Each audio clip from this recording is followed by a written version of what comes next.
Praise the lord. ఈరోజు దేవుని వాగ్దానము, జ్ఞానుల సహవాసము చేయువాడు జ్ఞానము గలవాడగును, మూర్ఖుల సహవాసము చేయువాడు చెడిపోవును. సామెతల గ్రంథము 13వ అధ్యాయము 20వ వచనము. సహోదరి సహోదరులారా, ఈ వాక్యం మన జీవితంలో మనం ఎంచుకునే స్నేహాలు, మన చుట్టూ ఉండే వ్యక్తులు మన భవిష్యత్తును ఎలా మారుస్తారో వివరించే ఒక అద్భుతమైన సత్యం. మనం ఎలాంటి వారితో సమయాన్ని గడుపుతామో కాలక్రమేణా మనం కూడా అలాంటి వారిలాగే మారిపోతామని దేవుని వాక్యం ఎంతో స్పష్టంగా హెచ్చరిస్తుంది. మన సహవాసమే మన స్వభావాన్ని, మన గమ్యాన్ని నిర్ణయిస్తుంది. ఈ వాక్యాన్ని లోతుగా అర్థం చేసుకోవడానికి దీన్ని 2 ప్రధాన భాగాలుగా చూడవచ్చు. మొదటిగా, జ్ఞానుల సహవాసం చేయువాడు జ్ఞానము గలవాడగును అని ఉంది. దేవుని యందు భయభక్తులు కలిగి వివేకంతో మంచి ఆలోచనలతో జీవించే వ్యక్తులతో మనం స్నేహం చేసినప్పుడు లేదా వారి సహవాసములో ఉన్నప్పుడు వారి ప్రభావం మనపై పడుతుంది. జ్ఞానులతో నడవడం వల్ల మనం కొత్త విషయాలు నేర్చుకుంటాం, కష్ట సమయాల్లో సరైన సలహాలు పొందుతాం మరియు ఆత్మీయంగా, లౌకికంగా జ్ఞానం గలవారం అవుతాము. మంచి స్నేహం మనల్ని ఎప్పుడూ ఉన్నత స్థానానికి నడిపిస్తుంది. ఉదాహరణకు, దావీదు మరియు యోనాతాను బైబిల్లో స్నేహానికి అత్యున్నతమైన ఉదాహరణ. యోనాతాను రాజకుమారుడైనప్పటికీ దేవుని చిత్తాన్ని గుర్తించి దావీదును తన ప్రాణం కంటే ఎక్కువగా ప్రేమించాడు. సౌలు రాజు దావీదును చంపాలని చూస్తున్న కష్ట సమయాల్లో యోనాతాను దావీదును రహస్యంగా కలిసి దేవుని అందు అతని చేతులను బలపరిచాడు. యోనాతాను చూపిన విశ్వాసం, ఇచ్చిన నమ్మకమైన సలహాలు దావీదును ఒంటరితనం నుండి, అధైర్యం నుండి కాపాడి ఇజ్రాయేలుకు గొప్ప రాజుగా మారే ప్రయాణంలో నిలబెట్టాయి. అలాగే పౌలు మరియు తిమోతి. యువకుడైన తిమోతికి అపోస్తలుడైన పౌలుతో దొరికిన సహవాసం అతని జీవితాన్ని పూర్తిగా మార్చేసింది.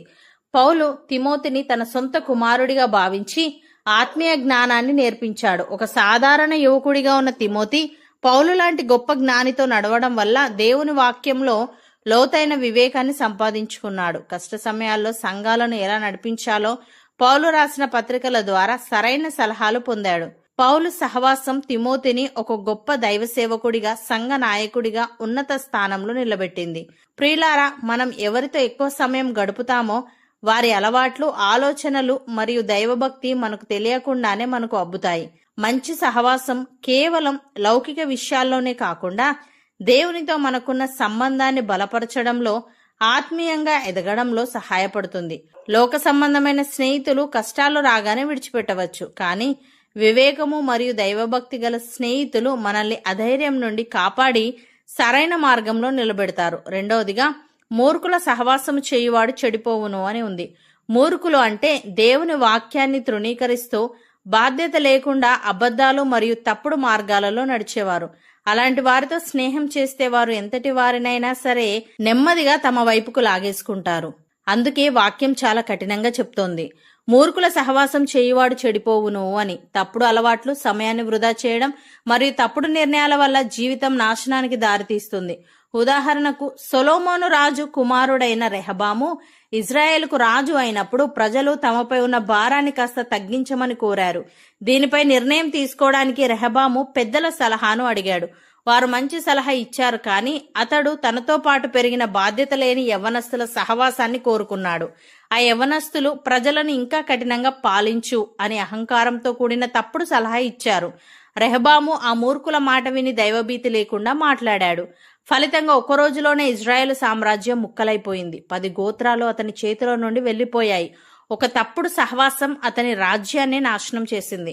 అలాగే దేవుని చేత ప్రత్యేకించబడిన మహాబలశాలి సంసోను, శత్రువులైన ఫిలిష్తీయులు అతన్ని ఏమీ చేయలేకపోయారు. కానీ సంసోను దేవుని నియమాలను తృణీకరించి తప్పుడు మార్గంలో నడుస్తున్న దెలీలా అనే స్త్రీతో సహవాసం చేశాడు. దెలీలా దేవుని పట్ల భయభక్తులు లేనిది. కేవలం డబ్బు కోసం సంసోనును మోసం చేయాలనుకుంది. సంసోను ఆమె తప్పుడు ప్రేమలో పడి తన దైవిక రహస్యాన్ని, అనగా తన బలాన్ని ఆమెకు చెప్పేశాడు. ఫలితంగా అతను తన కళ్ళు కోల్పోయి శత్రువులకు బందీగా మారి చివరకు ఎంతో దారుణమైన స్థితిలో ప్రాణాలు కోల్పోయాడు. అపవిత్రమైన సహవాసం ఒక మహాబలశాలిని సైతం చేర్పేసింది. ప్రియులారా, వీరంతా కేవలం తాము ఎంచుకున్న తప్పుడు సాంగత్యం వల్లే సర్వస్వాన్ని కోల్పోయారు.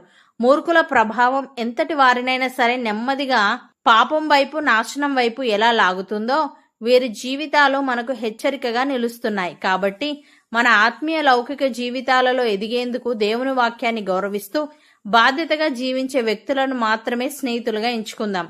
తప్పుడు మార్గాలకు సమయాన్ని వృధా చేసే మూర్ఖుల సహవాసానికి దూరంగా ఉంటూ మన జీవితాలను ఆశీర్వాదకరంగా మార్చుకుందాం.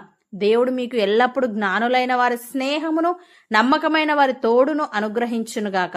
మూర్ఖులైన వారి సమస్త కపటపు ఆలోచనల నుండి, తప్పుడు సహవాసాల నుండి మిమ్మల్ని తప్పించి భద్రపరచునుగాక. మీ ఆలోచనలు, మీ చేతి పనులు దైవిక జ్ఞానముతో నింపబడి వర్ధిల్లునుగాక. అవును అన్నవారు నాతో పాటు ప్రార్థనలో ఏకీభవించండి.